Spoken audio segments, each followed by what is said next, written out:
Hello, hello, hello. Welcome, welcome, welcome. Come in, come in, come in. This is Tamika's Den. I am Tamika, and this is what you should be watching. Okay. So, guys, with my what you should be watching, I basically, just like what it says, tell you things that I think you should be watching. Okay. Sometimes this is stuff that I'm currently watching, that I've already watched, that I've heard other people talking about, trending topics. Some of the different categories that you'll hear me put them in is if you were under a rock and you missed it, okay, old school classics, favorites, what I'm currently watching, coming soon, soon come, honorable mentions, and if you were under a rock and you missed it, all right? And this is all genres, no specific order. But today I do want to, focus on Miss Pam Grier, okay? I was thinking about it the other day, and Pam Grier has been in countless movies from 1970 till now, okay? Count that up, all right? 70s, 80s, 90s, 2000s, 2010, and on and on and on, honey. Okay, she was getting it in, and she is basically one of the first, female action stars when we think about this, right? Pam Grier has done a lot for the culture, okay? She's been used in other movies, other shows. She's been used in songs. She's been used for rappers' names, okay, honey? She definitely is the blueprint and the imprint on a lot of stuff, okay? She started out with action, Black exploitation, women prison films, international pictures, new world pictures. So we have to give her her flowers while she is still here, okay? So today it is Pam Grier that we are talking about, old school classics favorites. This is the Pam Grier edition, and it is all things Pam Grier. So we are going to shine a light on her. Ayy, shine a light on her. Ayy, shine a light on her. Ayy. All right, y'all. So let's go ahead and get into it. So first we are going to start out with one of her first films, which is, of course, Foxy Brown, right? And we have, Link, who was unable to pay back $20,000 that he owes the mob, right? He is a small-time hustler, okay? And he instead gives up the identity of an undercover cop who just so happens to be dating his sister, okay, Foxy Brown. And when the gangsters later kill the cop, Foxy is quick to make a connection and swears revenge, baby, and everybody better get out her way, okay? Number two, we have Coffee, right? And so as a nurse, Coffee, has seen the ill effects of drugs, up close and personal, baby. But it isn't until it hits her little sister, honey, that she, her little sister becomes addicted to heroin, that she finally decides to wage a war, okay, and a one-woman battle, and everybody better get out her way. She's disguised as a prostitute, okay, Coffee, and goes on a killing rampage, at first going after all the dealers and pimps, all right? And so next we have number three, Sheba Baby, all right? And in this one, when the loan business of her father, Andy, okay, is trashed by these thugs, okay, that's looking to force him to make a sale, the Chicago private investigator Sheba Shane travels back to her hometown in Louisville, Kentucky, to even the score, right? And together with one of her old flames, Brick Williamson, she attacks the henchmen of the local long shark. And so y'all better stop playing with her, okay? Because she don't play about her daddy, all right? All right. And number four, we have Friday Forster, all right? On assignment from her editor, this photographer, Friday Forster, of course, who's Pam Grier, travels to the airport to capture a few shots of the richest black man in the United States, right? But it turns out that Forster isn't the only one taking shots, baby. And so she witnesses and photographs an assassination attempt on her subject, okay? And so that is number four, Friday Forster. Now, moving on along, we are at number five, okay? And this is Grease Lightning, of course, with her and Mr. Richard Pryor, okay?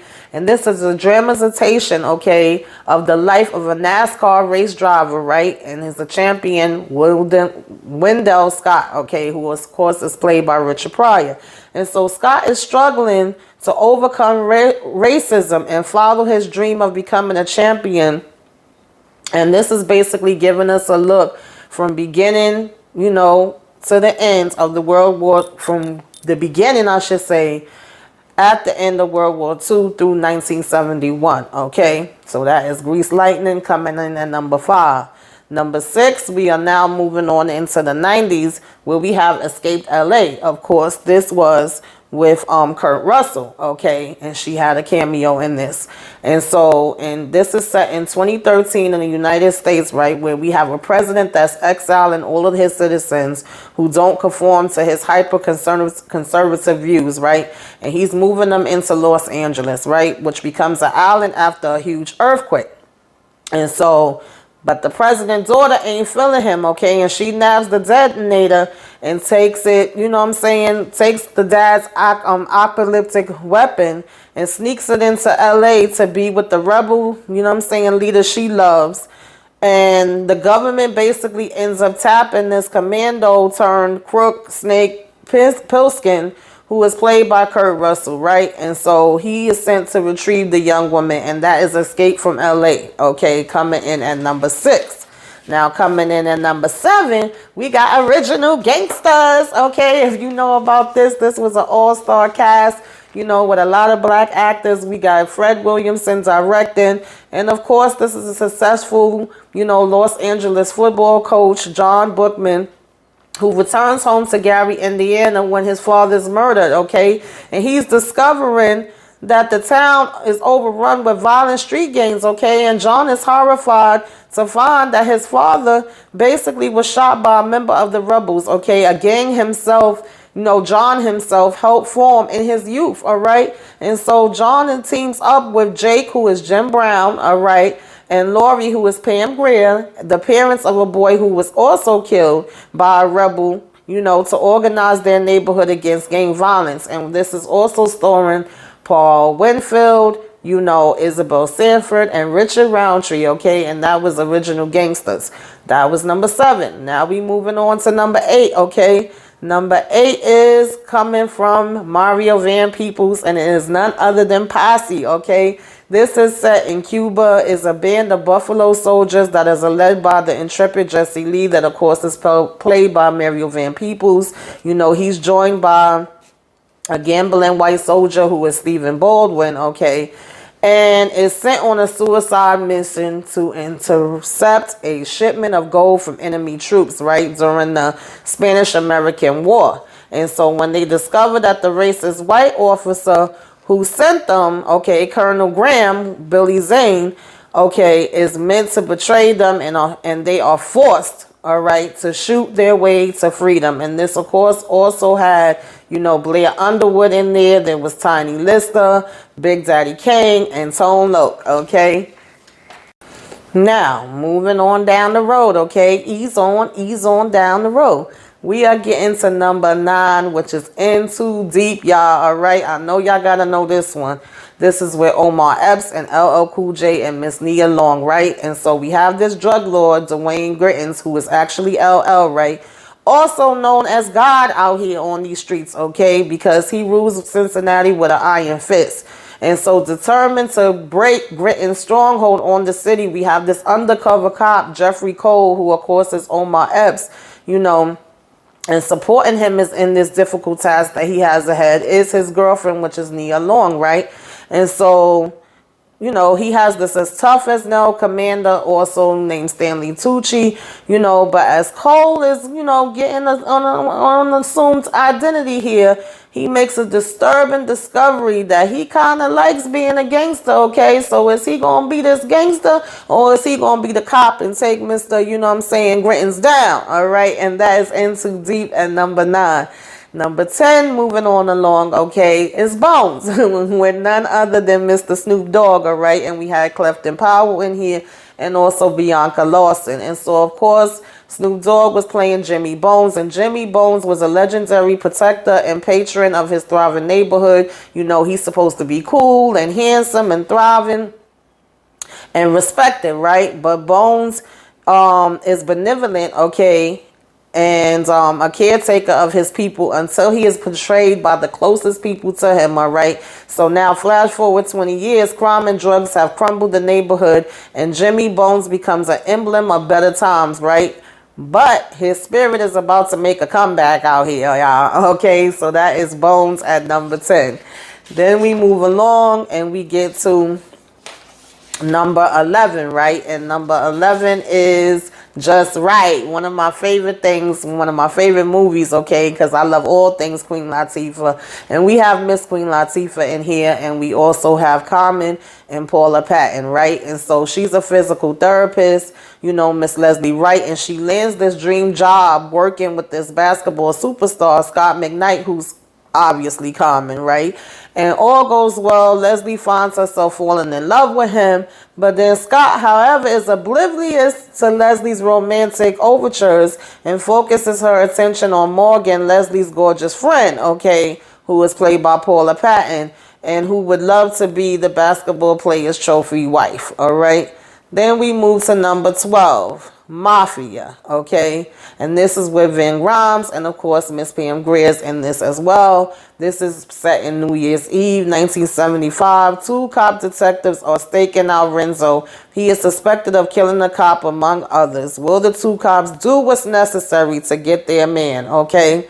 13, we have The Man with the Iron Fist, okay? Directed by RZA, starring RZA, also with Russell Crowe, Lucy Liu, and this was one of my faves too, y'all, okay? And this is set in the 19th century. You know, China is a stranger, RZA, of course, who settles, you know, in a jungle village and becomes a blacksmith, okay? And radical tribal factions, okay, force him to elaborate too much of destruction and clans and conflict, right? And soon erupt into a full war. And so knowing he must take action, the blacksmith implements, you know what I'm saying, and channels the ancient energy to transform himself into a human weapon, okay? And that is The Man with the Iron Fist with Mr. RZA, you know, Russell Crowe, Lucy Liu, and we also, of course, have a cameo from Miss Pam Grier in this as well. Now, moving on along, we get to number 14, Larry Crowne. This, of course, was directed by Tom Hanks and is also starring Tom Hanks and Miss Julia Roberts, all right? And you have Pam Grier with a cameo in this. And so a once well-respected, you know what I'm saying, at his company, Larry Crowne finds himself on the unemployment line after a wave of corporate downsizing, right? And drowning in debt and unaware of what to do with his life, Larry becomes a part of this community of misfits who are all trying to carve out a better future. Okay, so that was Larry Crowne at number 14.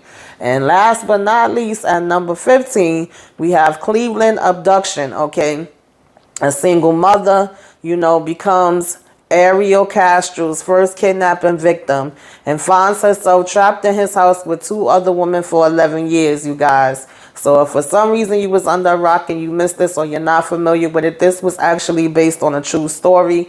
You know, one of the women that was actually held captive for 12 years, her name is Michelle. She's a successful author. She actually wrote about her experience, and she was the first of the three victims to be imprisoned by Castro in his home when she was 21 years old, and she is now in her 40s. And that is Cleveland Abduction, okay? So guys, I know I said last but not least, but I forgot one, all right? So this is going to be my bonus, my honorable mention, all right? I'm going to have to edit this one in.